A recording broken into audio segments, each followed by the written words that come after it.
안녕하세요. 여의도 서원입니다. 만약 본인의 역량이 무엇이냐라는 질문을 받는다면 우리 모두는 쉽게 난처해집니다. 왜냐하면 우리들 10명 중 9명은 지극히 평범한 사람들이기 때문입니다. 남들과 크게 다를 바 없는 비슷비슷한 인생 경로를 걸어오고 있는데 뭔가 자신만의 차별화된 역량을 내세우는 것은 여간 힘든 일이 아닙니다. 물론 저를 포함해서요.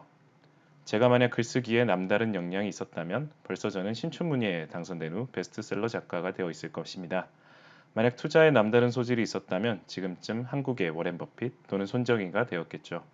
저 역시 지극히 평범한 사람입니다.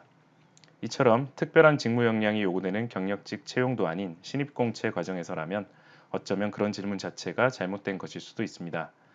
그러나 안타깝게도 이 질문은 자기소개서를 포함한 채용 과정 전반에서 한 번쯤은 등장하는 대표 질문 중 하나입니다. 다행히 여러분 중에 뛰어난 역량을 가지고 있는 분들이 있다면 그분들에겐 그리 어려운 일은 아닐 겁니다. 그분들은 훌륭한 외국어 실력, 다수의 공모전 입상 실적, 인상적인 창업 또는 인턴 경험 등 적절한 사례와 함께 본인의 역량을 있는 그대로 작성하면 됩니다. 그런데 만약 아무리 생각해도 내세울 만한 역량이 나에게는 없다고 생각되거나 본인이 현재 가지고 있는 역량이 지원하고자 하는 회사 또는 직무와 전혀 상관없어 보이면 어떻게 해야 할까요? 오늘 제가 조언드리고 싶은 것은 바로 신입사원의 역량이란 태도와 자세, 즉 애티튜드라는 것입니다. 경력직이 아닌 일반 신입직원 채용의 경우 인사 담당자 또는 면접관들은 어떤 마음가짐으로 여러분의 자기소개서를 읽을까요?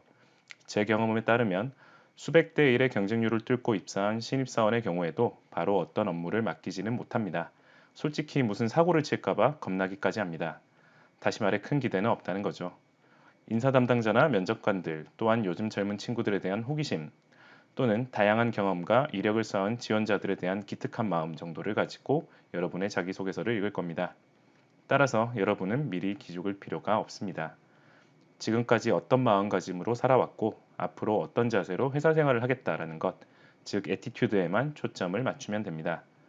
특별한 직무 역량을 요구하는 일부 직군을 예외로 하고 일반적으로 회사에서 요구하는 애티튜드의 유형이 몇 가지 있습니다. 변화에 대한 유연성과 학습 능력, 다양한 분야에 대한 왕성한 호기심과 도전정신, 실패에 굴하지 않는 뚜렷한 목적의식과 근성, 창의적인 문제 해결 능력이 이에 해당합니다. 너무 거창한가요? 걱정하지 않으셔도 됩니다. 앞서 말씀드린 것처럼 면접관들도 여러분들에게 구글의 창업 스토리와 같은 거창한 이야기를 들을 생각은 없습니다. 회사에서 활용되는 직무 역량은 대부분 입사 후에 학습할 수 있습니다. 애티튜드는 여러분이 그 학습에 얼마나 준비되어 있는지를 판단하는 기준이며 본인의 애티튜드를 진실된 자세로 표현하기만 한다면 신입사원으로서 충분한 역량을 갖춘 것으로 보일 겁니다. 그럼 하나하나 간략하게 설명드릴게요. 먼저 변화에 대한 유연성과 학습 능력입니다. 요즘처럼 기술이 빠르게 변화하는 세상에서 직장인들 역시 트렌드에 뒤처지지 않으려고 많은 노력을 합니다.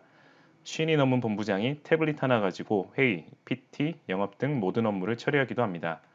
이렇듯 지속적으로 변하는 현대 사회의 비즈니스 환경에서 변화에 대한 개방적인 태도와 빠른 적응력은 중요한 역량 중 하나입니다. 만약 여러분이 AI, 블록체인 등 최근의 기술 환경 변화에 호기심을 가지고 도전해 본 경험이 있다면 이 역량이 주제로 적합할 것 같습니다. 또한 해외 생활, 편입, 전공 변경 등 본인의 주위 환경이 바뀌었을 때 원활하게 적응한 사례도 여기에 해당될 수 있습니다. 두 번째, 다양한 분야에 대한 호기심과 도전 정신은 본인의 현재 전공과 무관한 분야에 관심을 가지고 경험해 본 사람들이 쓸 수 있습니다. 유명 강사이기도 한 구글의 김태원 상무는 대학교 재학 시절 수많은 공모전 수상과 인턴 경험이 있었습니다. 하지만 그는 구글 면접 당시에 본인의 스펙에 대해 거의 말하지 않았다고 합니다. 대신 다양한 분야에 도전하는 것을 즐겼고 그 과정 속에서 낯선 분야에 대해 빠르게 배우고 분석하는 훈련을 했다는 것을 강조했습니다. 이처럼 성공 여부와는 상관없이 새로운 것에 도전하는 적극적인 자세 하나가 무의미하게 열거된 스펙들보다 더 의미 있습니다. 특히 본인이 현재 가지고 있는 역량이 지원하고자 하는 회사 또는 직무와 다소 거리가 있는 경우에 호기심과 도전 정신은 적절한 애티튜드가 될 수 있습니다. 셋째, 뚜렷한 목적 의식과 근성은 수차례의 실패를 경험하고 뭔가를 성취해 본 경험이 있는 사람들에게 적절합니다. 설사 그것이 미완성이거나 현재 진행 중이어도 좋습니다. 본인이 포기하지 않고 계속 노력하고 있다는 것이 중요합니다. 여러 실패를 경험한 후 노력한 끝에 결국에는 문제를 해결했다거나 그게 아니더라도 그 과정에서 의미 있는 교훈을 얻고 한층 성숙해졌다는 이야기가 포함되면 금상첨화일 수 있습니다. 마지막으로 창의적인 문제 해결 능력의 경우는 너무 어렵게 느껴질 수도 있습니다. 원래 창의적 인간이 되는 길은 너무 어렵습니다. 하지만 앞서 말씀드렸다시피 채용 담당자나 면접관의 여러분에 대한 기대치는 별로 높지 않습니다. 통상적인 관례를 깨거나 남들과 차별화하여 성공한 사례를 논리적으로 설명할 수만 있다면 그것이 비록 작은 경험일지라도 훌륭한 이야기가 될 수 있습니다. 자, 여러분은 어떤 애티튜드를 가지고 있나요? 그래도 잘 떠오르지 않는다면 우선 본인이 지금까지 걸어온 길을 한번 되짚어 보시길 바랍니다. 가능하면 대학교 시절부터가 좋을 것 같습니다. 너무 어렸을 때의 경험은 현재의 본인을 설명하기에는 다소 부족합니다. 본인의 경험과 성향 또는 기질을 고민해보고 앞서 말한 유형 중에서 그래도 가장 가깝다고 생각되는 하나를 선택하는 방법을 추천합니다. 여기서 한 가지, 만약 여러분에게 떠오르는 다른 유형의 애티튜드가 있다면 그것에 대해 쓰셔도 무방합니다. 다만 여러 개의 애티튜드를 열거하여 쓰는 것은 추천하지 않습니다. 우선 분량의 한계가 있습니다.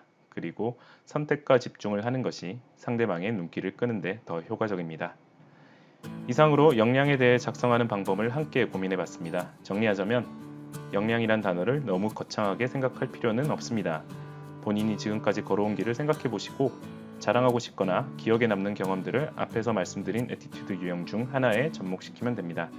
그리고 역량은 한 가지 유형만 언급을 하시고 근거가 되는 경험이나 사례는 애티튜드를 보여줄 수 있도록 핵심 위주로 작성해야 하는 점 꼭 기억하시기 바랍니다.